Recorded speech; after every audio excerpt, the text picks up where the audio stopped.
Ia pernah dikenal sebagai pemuda paling liar di kampungnya. Namanya disebut orang tua sebagai contoh buruk bagi anak-anak mereka.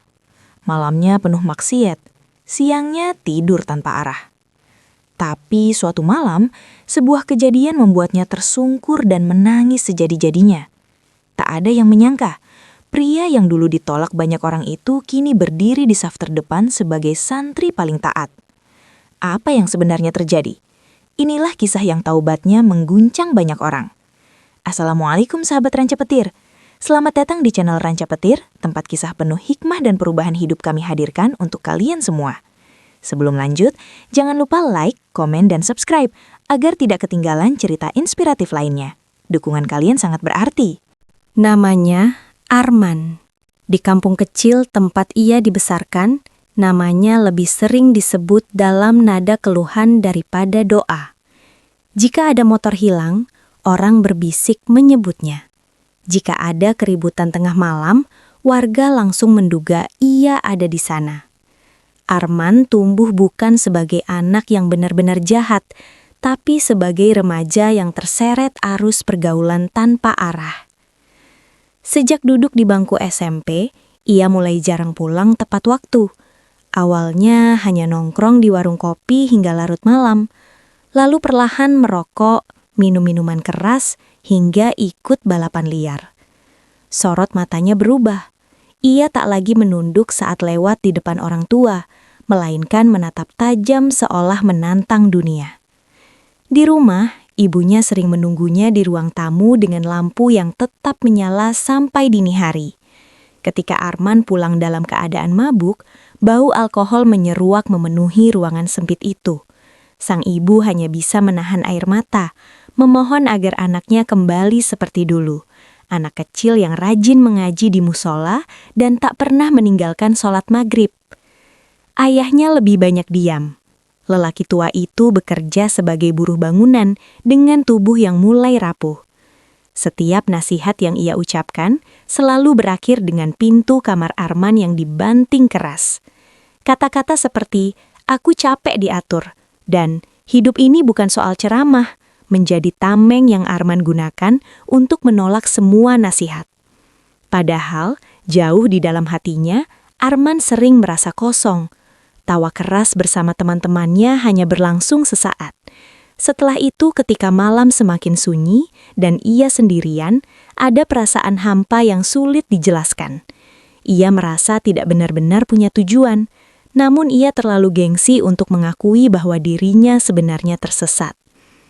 Lingkungan pergaulannya semakin keras, tawuran antar kelompok pemuda menjadi hal biasa. Arman mulai terbiasa melihat darah, mendengar makian, dan merasakan adrenalin saat berlari menghindari razia polisi. Baginya, rasa takut adalah kelemahan, maka ia menutupinya dengan sikap paling kasar yang bisa ia tampilkan. Warga kampung mulai menjauh, anak-anak kecil dilarang orang tuanya bermain di sekitar rumah Arman. Setiap kali ia melintas, orang-orang memilih memalingkan wajah. Namun tak ada yang benar-benar tahu bahwa di balik sikap keras itu ada seorang pemuda yang sebenarnya sedang berteriak minta tolong. Arman terus melangkah semakin jauh dari nilai agama.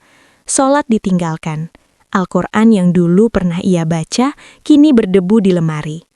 Ia merasa hidup hanya tentang hari ini, tanpa memikirkan esok, apalagi akhirat. Ia tidak sadar bahwa langkah-langkah liarnya sedang membawanya menuju satu titik yang akan mengubah hidupnya selamanya.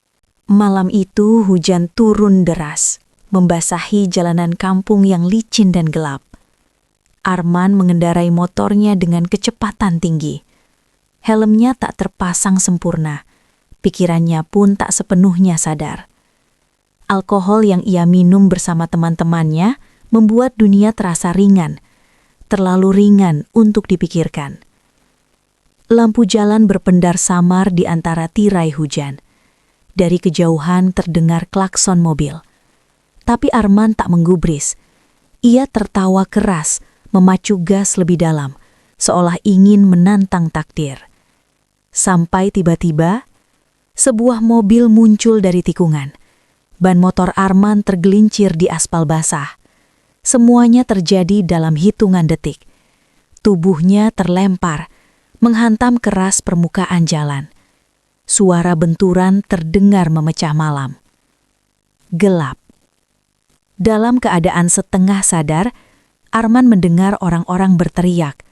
Suara hujan bercampur dengan kepanikan.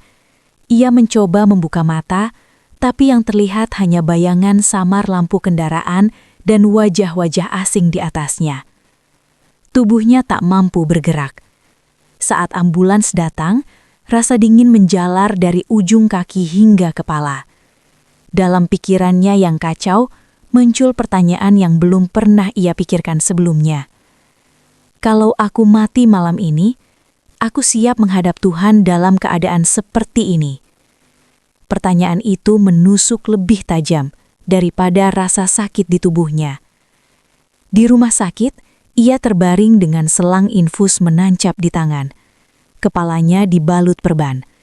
Ketika ia benar-benar sadar, hal pertama yang ia lihat adalah ibunya. Perempuan itu duduk di kursi kecil. Matanya sembab, tangannya menggenggam tasbih.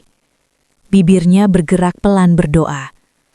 Ketika menyadari Arman membuka mata, air matanya langsung jatuh tanpa bisa ditahan.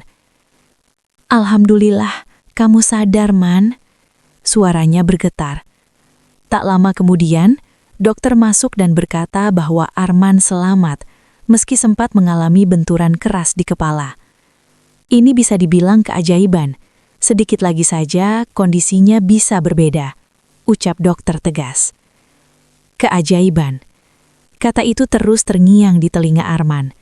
Ia menatap langit-langit putih ruangan, merasa dadanya sesak. Untuk pertama kalinya dalam hidupnya, ia merasa begitu dekat dengan kematian. Malam-malam di rumah sakit menjadi waktu paling sunyi dalam hidupnya. Tidak ada suara musik keras, tidak ada tawa teman-teman. Hanya bunyi alat monitor jantung dan langkah perawat yang sesekali lewat. Ia teringat semua kesalahan yang pernah ia lakukan. Wajah orang-orang yang pernah ia sakiti. Tangis ibunya, diamnya ayahnya. Air mata yang selama ini ia tahan akhirnya jatuh perlahan. Bukan karena sakit fisik, tapi karena kesadaran yang datang terlambat. Ia hampir mati dalam keadaan jauh dari Allah.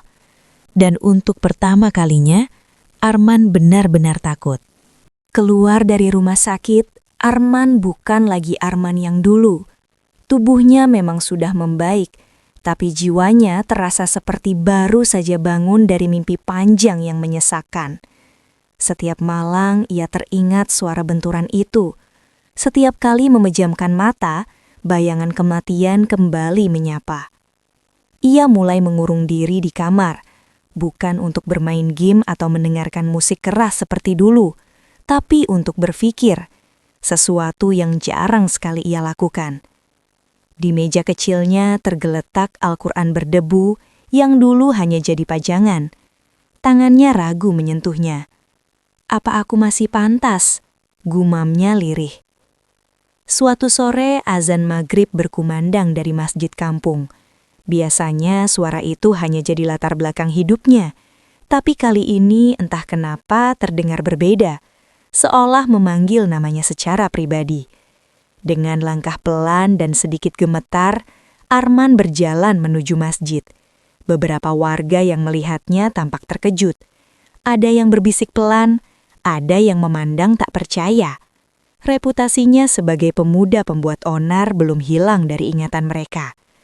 Saat ia melangkah masuk, suasana terasa canggung. Ia berdiri di saf paling belakang. Ketika takbir dikumandangkan, dadanya bergetar hebat. Air matanya jatuh tanpa bisa ia tahan saat sujud pertama. Sudah bertahun-tahun ia tak benar-benar sujud dengan hati yang sadar. Seusai sholat, seorang ustadz sepuh menghampirinya, bukan dengan tatapan menghakimi, tapi dengan senyum hangat. "Setiap orang punya masa lalu, Nak. Tapi Allah selalu punya masa depan untuk hambanya yang mau kembali." Kalimat itu seperti membuka pintu yang lama terkunci. Sejak hari itu, Arman mulai rutin ke masjid. Ia belajar mengaji dari nol, mengeja huruf demi huruf seperti anak kecil. Tangannya sering salah, bacaannya terbata-bata. Pernah beberapa remaja lain tersenyum sinis melihatnya. Namun kali ini, ia tidak marah. Ia sadar, memperbaiki diri memang tidak mudah. Godaan datang bertubi-tubi. Teman-teman lamanya mengajaknya nongkrong lagi. "Ah, kamu so alim sekarang," ejek mereka.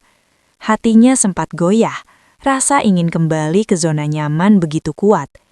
Tapi setiap kali ia hampir menyerah, bayangan ibunya yang menangis di samping randang rumah sakit muncul kembali. Bayangan pertanyaan itu pun terulang.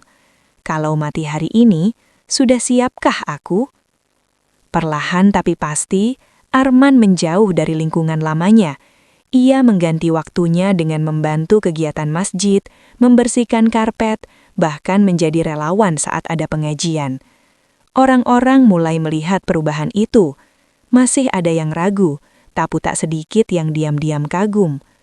Taubatnya belum sempurna. Ia masih sering merasa malu pada masa lalunya. Namun satu hal yang kini berbeda, ia tak lagi lari dari Tuhan. Ia justru berlari menujunya.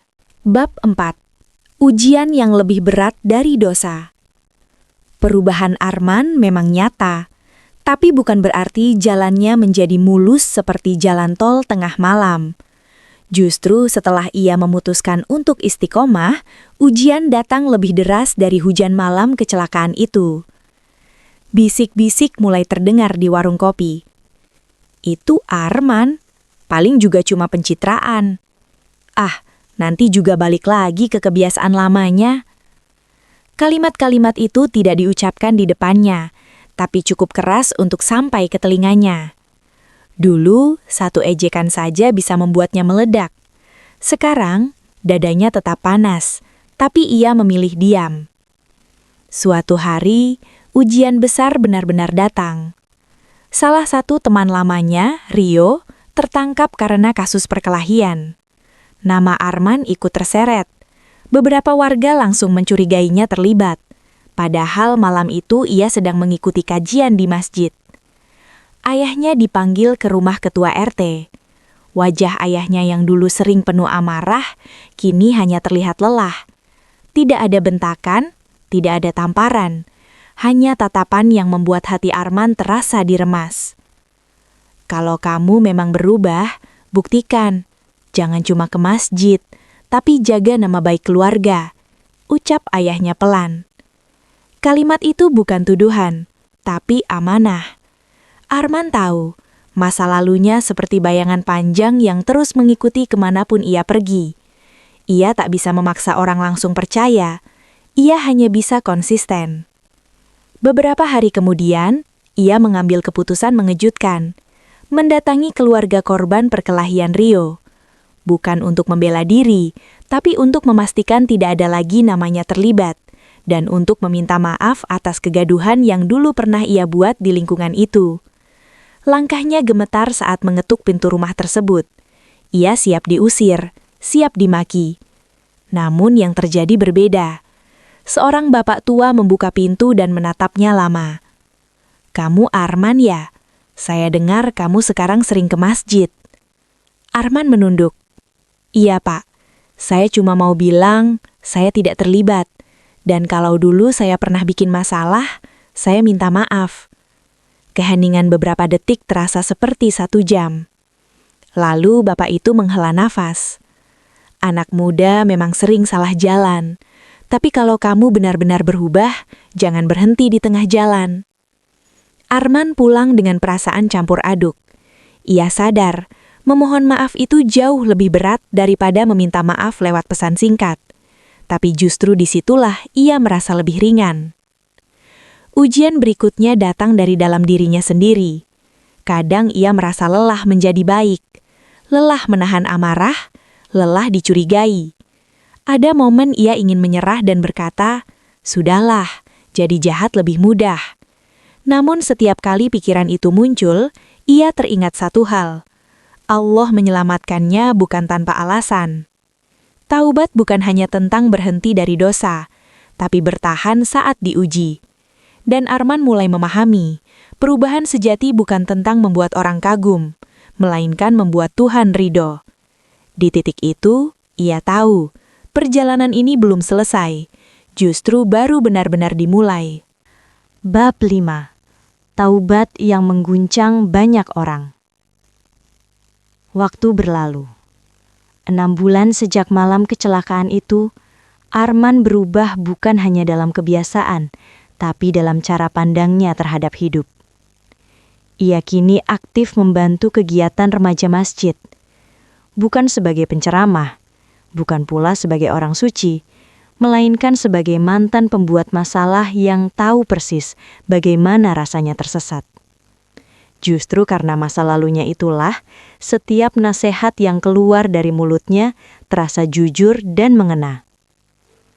Suatu malam, dalam sebuah kajian pemuda, Arman diminta berbagi cerita. Tangannya sempat gemetar memegang mikrofon. Puluhan pasang mata menatapnya, termasuk beberapa teman lamanya. "Aku hampir mati dalam keadaan jauh dari Allah," ucapnya pelan. Masjid hening.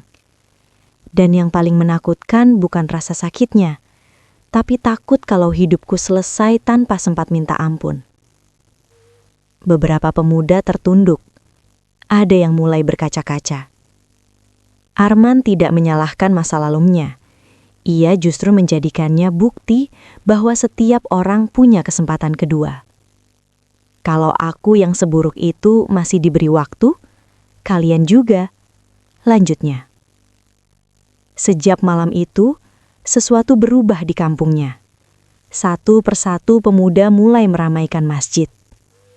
Nongkrong masih ada, tapi tak lagi kebablasan.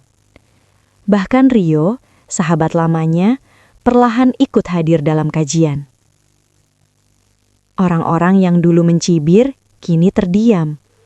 Bukan karena Arman sempurna, tapi karena ia konsisten. Taubatnya bukan sekedar kata-kata, melainkan perjuangan nyata yang bisa dilihat. Taubat Arman memang tidak mengguncang dunia, tapi ia mengguncang hati banyak orang. Dan kadang, perubahan satu orang saja sudah cukup untuk menyalakan cahaya bagi yang lain. Tidak ada manusia yang terlalu kotor untuk dibersihkan oleh taubat. Sebesar apapun dosa kita, rahmat Allah selalu lebih luas. Yang membedakan bukan masa lalu, tetapi keberanian untuk kembali. Jangan menunda perubahan sampai ajal menjemput. Satu langkah kecil menuju kebaikan bisa membuka pintu yang tak pernah kita bayangkan. Dan ingat, orang yang pernah jatuh paling dalam seringkali menjadi yang paling kuat saat bangkit. Sahabat Ranca Petir, kalau kisah ini menyentuh hati kalian, jangan lupa like, komen, dan subscribe agar channel ini terus menghadirkan cerita inspiratif lainnya. Sampai jumpa di kisah berikutnya. Wassalamualaikum warahmatullahi wabarakatuh.